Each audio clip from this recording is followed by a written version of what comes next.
He experimented with jokes and tried out simple routines on visitors. Soon he discovered that what he loved was not performing magic, but performing in general. He set his sights on becoming a comedian. Beginning in his teenage years, he started performing in little clubs around Los Angeles. The crowds were small, and his act was short. He was rarely on stage for more than 5 minutes. Most of the people in the crowd were too busy drinking or talking with friends to pay attention. One night, he literally delivered his stand-up routine to an empty club. It wasn't glamorous work, but there was no doubt he was getting better. His first routines would only last 1 or 2 minutes. By high school, his material had expanded into a 5-minute act, and a few years later, a 10-minute show. At 19, he was performing weekly for 20 minutes at a time. He had to read 3 poems during the show just to make the routine long enough, but his skills continued to progress. He spent another decade experimenting, adjusting, and practicing. He took a job as a television writer, and gradually, he was able to land his own appearances on talk shows. By the mid-1970s, he had worked his way into being a regular guest on The Tonight Show and Saturday Night Live. Finally, after 15 years of work, the young man rose to fame. He toured 60 cities in 63 days, then 72 cities in 80 days, then 85 cities in 90 days. He had 18,695 people attend one show in Ohio. Another 45,000 tickets were sold for his 3-day show in New York. He catapulted to the top of his genre and became one of the most successful comedians of his time. His name is Steve Martin. Martin's story offers a fascinating perspective on what it takes to stick with habits for the long run. Comedy is not for the timid. It is hard to imagine a situation that would strike fear into the hearts of more people than performing alone on stage and failing to get a single laugh. And yet, Steve Martin faced this fear every week for 18 years. In his words, 10 years spent learning, 4 years spent refining, and 4 years as a wild success. Why is it that some people, like Martin, stick with their habits, whether practicing jokes or drawing cartoons or playing guitar, while most of us struggle to stay motivated? How do we design habits that pull us in rather than ones that fade away? Scientists have been studying this question for many years. While there is still much to learn, one of the most consistent findings is that the way to maintain motivation and achieve peak levels of desire is to work on tasks of just manageable difficulty. The human brain loves a challenge, but only if it is within an optimal zone of difficulty. If you love tennis and try to play a serious match against a 4-year-old, you will quickly become bored. It's too easy. You'll win every point. In contrast, if you play a professional tennis player like Roger Federer or Serena Williams, you will quickly lose motivation because the match is too difficult.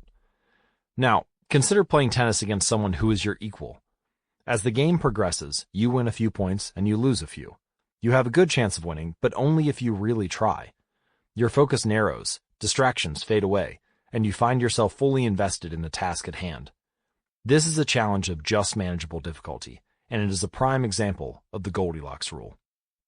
The Goldilocks Rule states that humans experience peak motivation when working on tasks that are right on the edge of their current abilities. Not too hard, not too easy, just right. Martin's comedy career is an excellent example of the Goldilocks Rule in practice. Each year, he expanded his comedy routine, but only by a minute or two. He was always adding new material, but he also kept a few jokes that were guaranteed to get laughs. There were just enough victories to keep him motivated, and just enough mistakes to keep him working hard. When you're starting a new habit, it's important to keep the behavior as easy as possible so you can stick with it even when the conditions aren't perfect. This is an idea we covered in detail while discussing the third law of behavior change. Once a habit has been established, however, it's important to continue to advance in small ways. These little improvements and new challenges keep you engaged, and if you hit the Goldilocks zone just right, you can achieve a flow state. A flow state is the experience of being in the zone and fully immersed in an activity. Scientists have tried to quantify this feeling. They found that to achieve a state of flow, a task must be roughly 4% beyond your current ability. In real life, it's typically not feasible to quantify the difficulty of an action in this way, but the core idea of the Goldilocks Rule remains. Working on challenges of just manageable difficulty, something on the perimeter of your ability, seems crucial for maintaining motivation. Improvement requires a delicate balance. You need to regularly search for challenges that push you to your edge while continuing to make enough progress to stay motivated. Behaviors need to remain novel in order for them to stay attractive and satisfying. Without variety, we get bored, and boredom is perhaps the greatest villain on the quest for self-improvement. How to stay focused when you get bored working on your goals. After my baseball career ended, I was looking for a new sport. I joined a weightlifting team, and one day, an elite coach visited our gym. He had worked with thousands of athletes during his long career, including a few Olympians. I introduced myself, and we began talking about the process of improvement. What's the difference between the best athletes and everyone else, I asked. What do the really successful people do that most don't? He mentioned the factors you might expect: genetics, luck, talent. But then he said something I wasn't expecting. At some point, it comes down to who can handle the boredom of training every day, doing the same lifts over and over and over. His answer surprised me because it's a different way of thinking about work ethic. People talk about getting amped up to work on their goals. Whether it's business or sports or art, you hear people say things like, "It all comes down to passion," or "You have to really want it." As a result, many of us get depressed when we lose focus or motivation because we think that successful people have some bottomless reserve of passion. But this coach was saying that really successful people feel the same lack of motivation as everyone else. The difference is that they still find a way to show up despite the feelings of boredom. Mastery requires practice, but the more you practice something, the more boring and routine it becomes. Once the beginner gains have been made, and we learn what to expect, our interest starts to fade. Sometimes it happens even faster than that. All you have to do is hit the gym a few days in a row, or publish a couple of blog posts on time, and letting one day slip doesn't feel like much. Things are going well. It's easy to rationalize taking a day off because you're in a good place. The greatest threat to success is not failure, but boredom. We get bored with habits because they stop delighting us. The outcome becomes expected. And as our habits become ordinary, we start derailing our progress to seek novelty. Perhaps this is why we get caught up in a never-ending cycle, jumping from one workout to the next, one diet to the next, one business idea to the next. As soon as we experience the slightest dip in motivation, we begin seeking a new strategy, even if the old one was still working. As Machiavelli noted, men desire novelty to such an extent that those who are doing well wish for a change as much as those who are doing badly. Perhaps this is why many of the most habit-forming products are those that provide continuous forms of novelty. Video games provide visual novelty, porn provides sexual novelty, junk foods provide culinary novelty. Each of these experiences offer continual elements of surprise. In psychology, this is known as a variable reward. Slot machines are the most common real-world example. A gambler hits the jackpot every now and then, but not at any predictable interval. The pace of the reward varies. This variance leads to the greatest spike of dopamine, enhances memory recall, and accelerates habit formation. Variable rewards won't create a craving. That is, you can't take a reward someone is uninterested in, give it to them at a variable interval, and hope it will change their mind. But they are a powerful way to amplify the cravings we already experience because they reduce boredom. The sweet spot of desire occurs at a 50-50 split between success and failure. Half of the time you get what you want, half of the time you don't. You need just enough winning to experience satisfaction and just enough wanting to experience desire.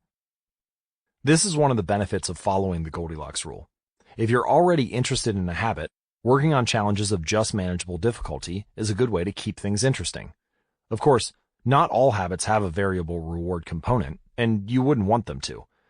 If Google only delivered a useful search result some of the time, I would switch to a competitor pretty quickly.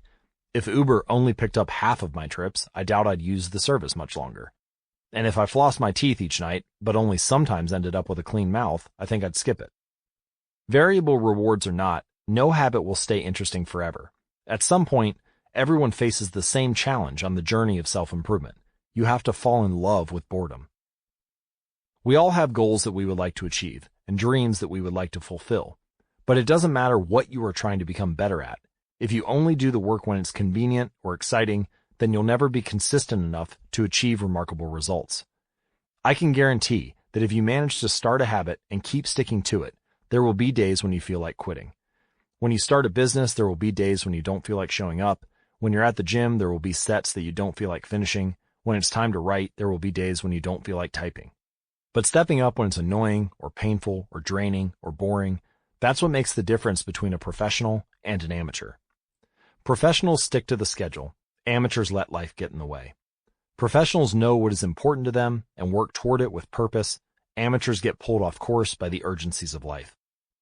David Kane, an author and meditation teacher, encourages his students to avoid being fair-weather meditators.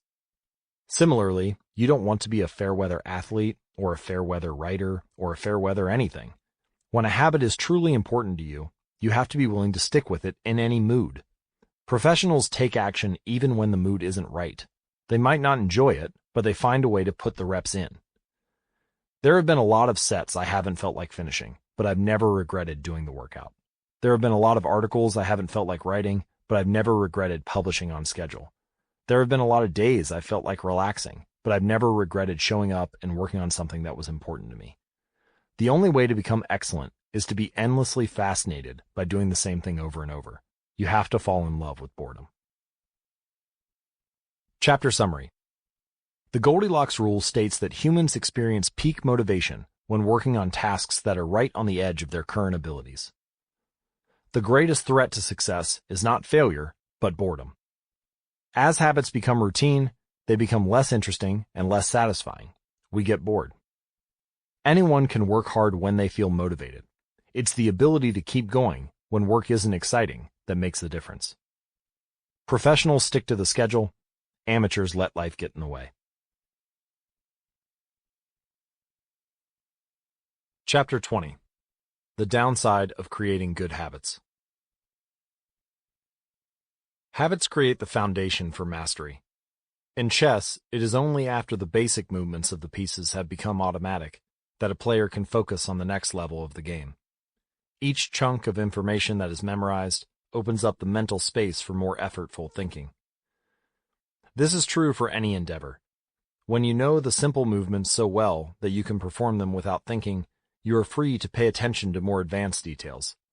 In this way, habits are the backbone of any pursuit of excellence. However, the benefits of habits come at a cost. At first, each repetition develops fluency, speed, and skill. But then, as a habit becomes automatic, you become less sensitive to feedback. You fall into mindless repetition. It becomes easier to let mistakes slide. When you can do it good enough on autopilot, you stop thinking about how to do it better.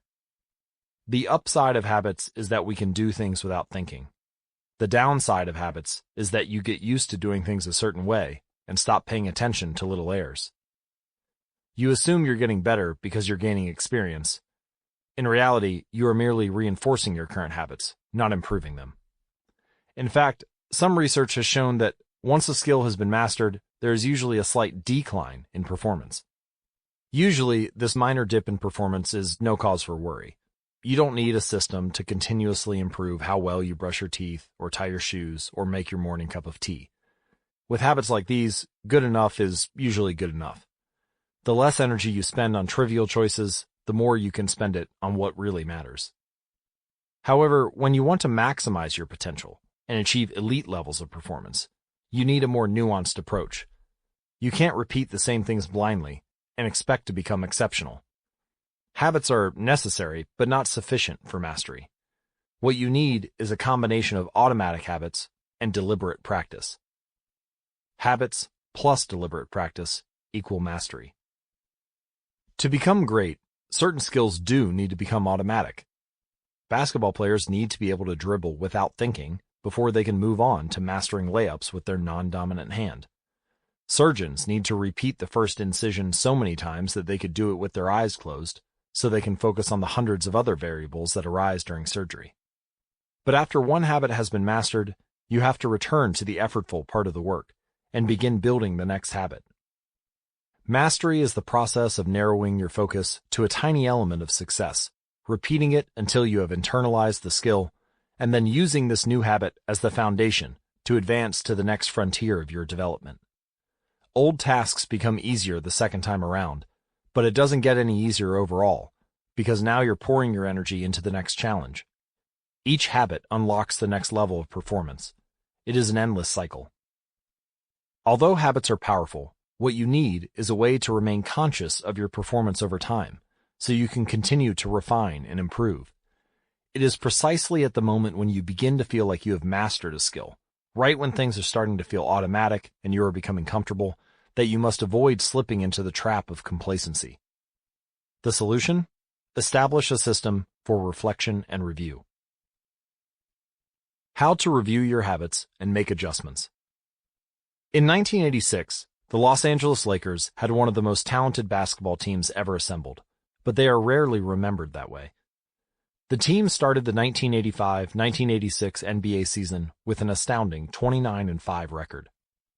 The pundits were saying that we might be the best team in the history of basketball, head coach Pat Riley said after the season.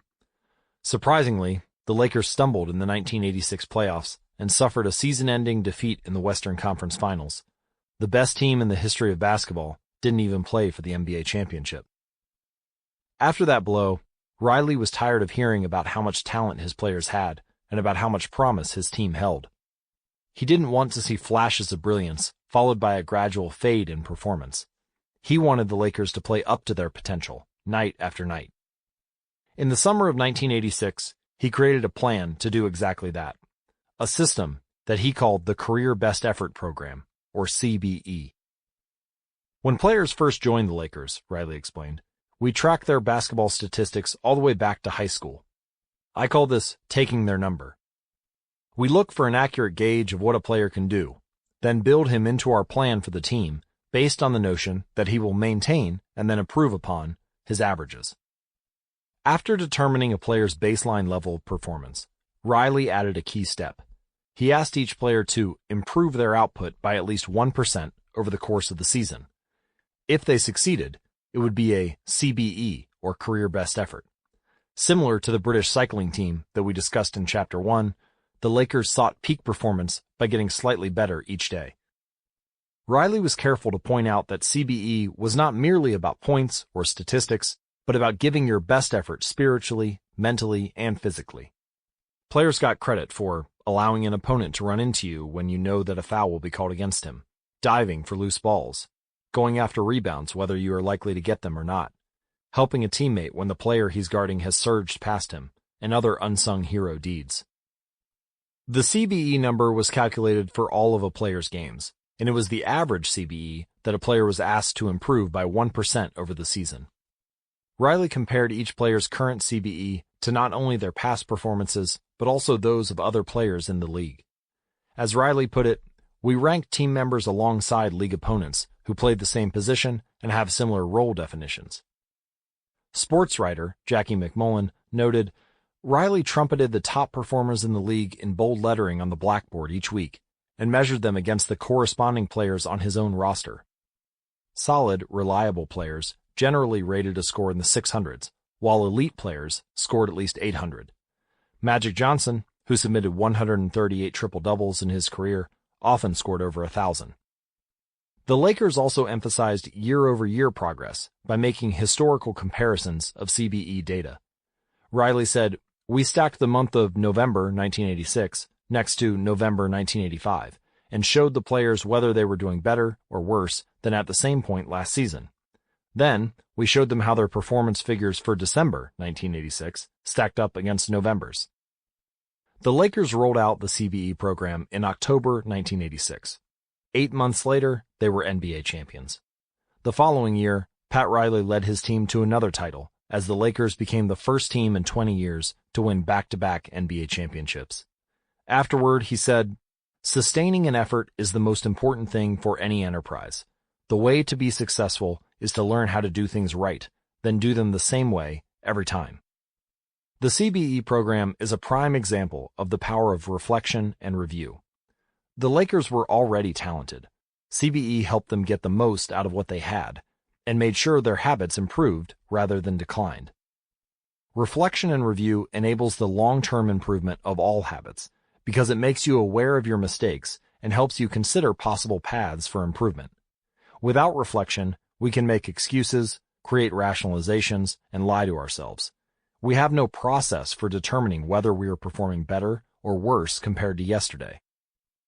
Top performers in all fields engage in various types of reflection and review, and the process doesn't have to be complex. Kenyan runner Eliud Kipchoge is one of the greatest marathon runners of all time and an Olympic gold medalist. He still takes notes after every practice in which he reviews his training for the day and searches for areas that can be improved. Similarly, gold medal swimmer Katie Ledecky records her wellness on a scale of 1 to 10 and includes notes on her nutrition and how well she slept. She also records the times posted by other swimmers. At the end of each week, her coach goes over her notes and adds his thoughts. It's not just athletes either. When comedian Chris Rock is preparing fresh material, he will first appear at small nightclubs dozens of times and test hundreds of jokes. He brings a notepad on stage and records which bits go over well and where he needs to make adjustments. The few killer lines that survive will form the backbone of his new show.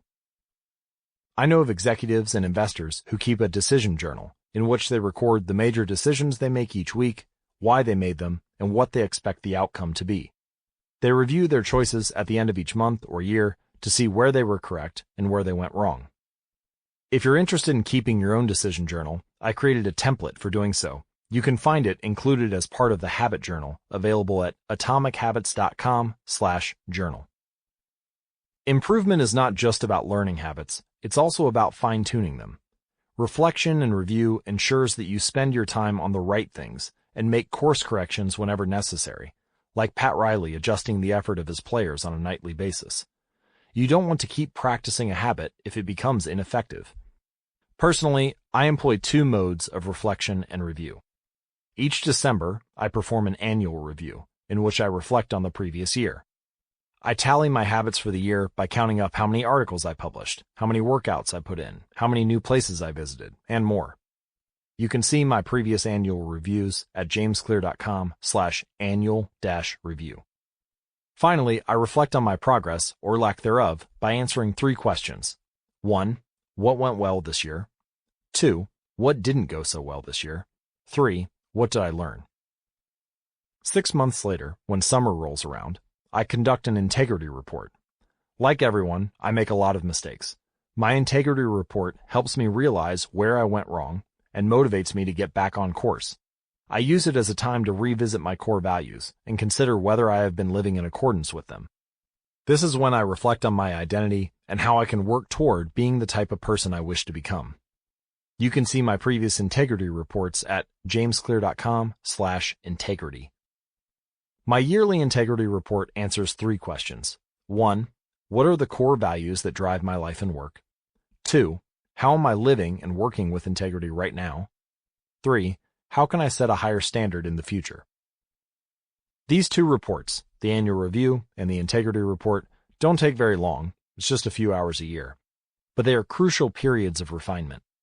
They prevent the gradual slide that happens when I don't pay close attention. They provide an annual reminder to revisit my desired identity and consider how my habits are helping me become the type of person I wish to be. They indicate when I should upgrade my habits and take on new challenges, and when I should dial my efforts back and focus on the fundamentals. Reflection can also bring a sense of perspective.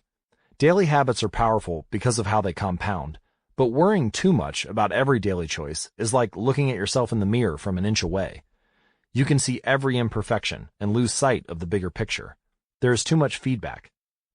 Conversely, never reviewing your habits is like never looking in the mirror. You aren't aware of easily fixable flaws, a spot on your shirt, a bit of food in your teeth. There is too little feedback. But periodic reflection and review is like viewing yourself in the mirror from a conversational distance. You can see the important changes you should make without losing sight of the bigger picture. You want to view the entire mountain range, not obsess over each peak and valley. Finally, reflection and review offers an ideal time to revisit one of the most important aspects of behavior change: identity.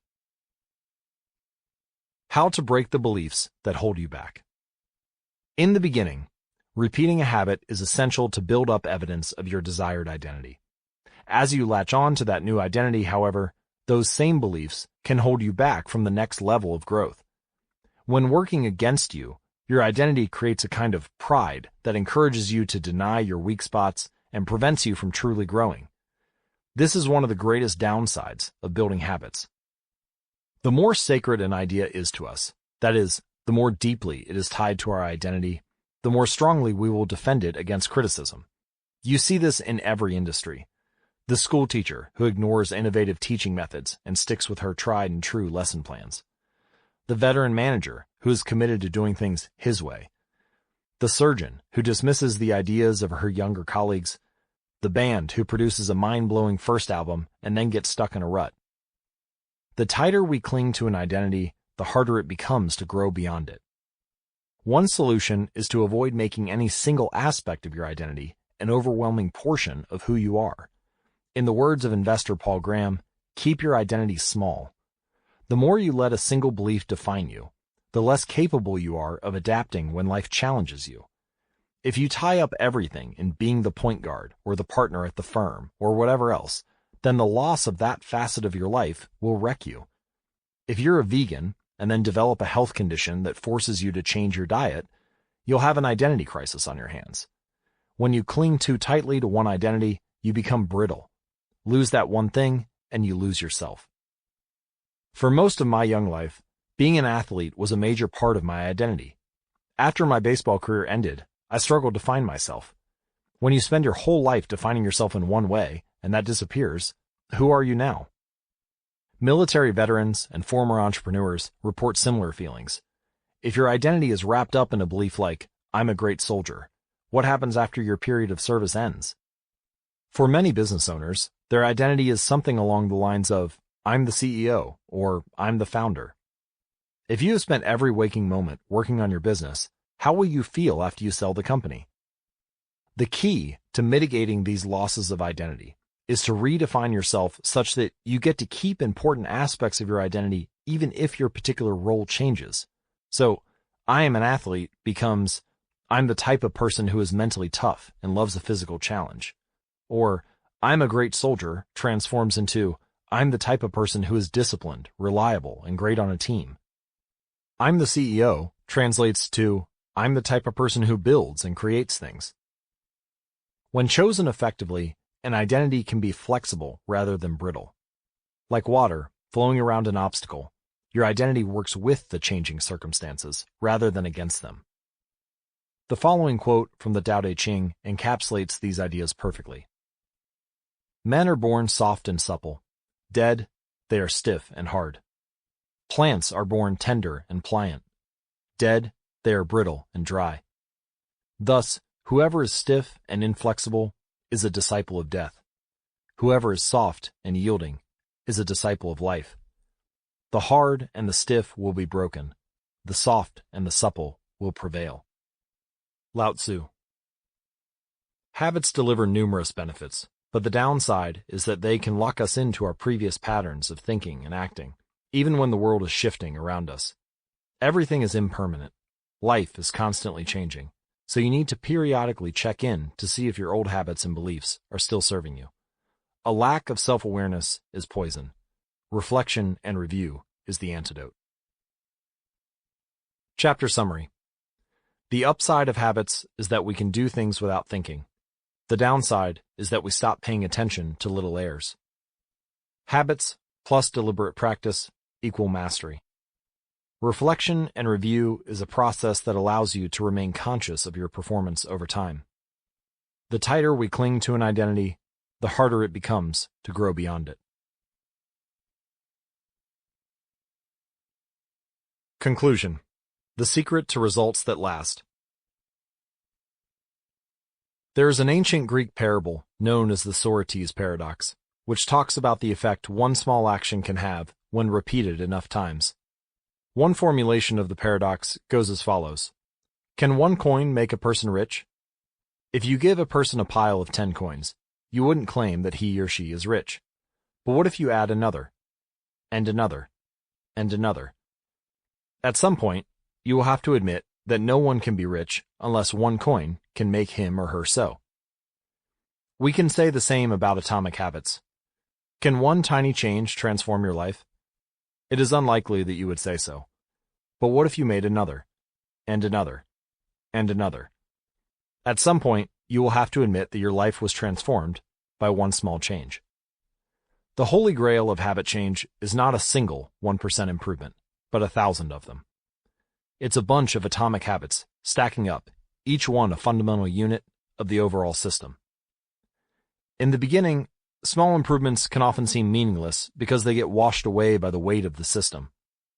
Just as one coin won't make you rich, one positive change, like meditating for 1 minute or reading 1 page each day, is unlikely to deliver a noticeable difference. Gradually, though, as you continue to layer small changes on top of one another, the scales of life start to move. Each improvement is like adding a grain of sand to the positive side of the scale, slowly tilting things in your favor. Eventually, if you stick with it, you hit a tipping point. Suddenly, it feels easier to stick with good habits. The weight of the system is working for you rather than against you. Over the course of this book, we've looked at dozens of stories about top performers. We've heard about Olympic gold medalists, award-winning artists, business leaders, life-saving physicians, and star comedians who have all used the science of small habits to master their craft and vault to the top of their fields. Each of the people, teams, and companies we have covered has faced different circumstances, but ultimately progressed in the same way, through a commitment to tiny, sustainable, unrelenting improvements. Success is not a goal to reach or a finish line to cross. It is a system to improve, an endless process to refine. In Chapter 1, I said, if you're having trouble changing your habits, the problem isn't you. The problem is your system. Bad habits repeat themselves again and again, not because you don't want to change, but because you have the wrong system for change. As this book draws to a close, I hope the opposite is true. With the 4 laws of behavior change, you have a set of tools and strategies that you can use to build better systems and shape better habits. Sometimes a habit will be hard to remember, and you'll need to make it obvious. Other times, you won't feel like starting, and you'll need to make it attractive. In many cases, you may find that a habit will be too difficult, and you'll need to make it easy. And sometimes, you won't feel like sticking with it, and you'll need to make it satisfying. This is a continuous process. There is no finish line. There is no permanent solution. Whenever you're looking to improve, you can rotate through the 4 laws of behavior change until you find the next bottleneck. Make it obvious, make it attractive, make it easy, make it satisfying. Round and round, always looking for the next way to get 1% better. The secret to getting results that last is to never stop making improvements. It's remarkable what you can build if you just don't stop. It's remarkable the business you can build if you don't stop working. It's remarkable the body you can build if you don't stop training. It's remarkable the knowledge you can build if you don't stop learning. It's remarkable the fortune you can build if you don't stop saving. It's remarkable the friendships you can build if you don't stop caring. Small habits don't add up. They compound. That's the power of atomic habits. Tiny changes, remarkable results.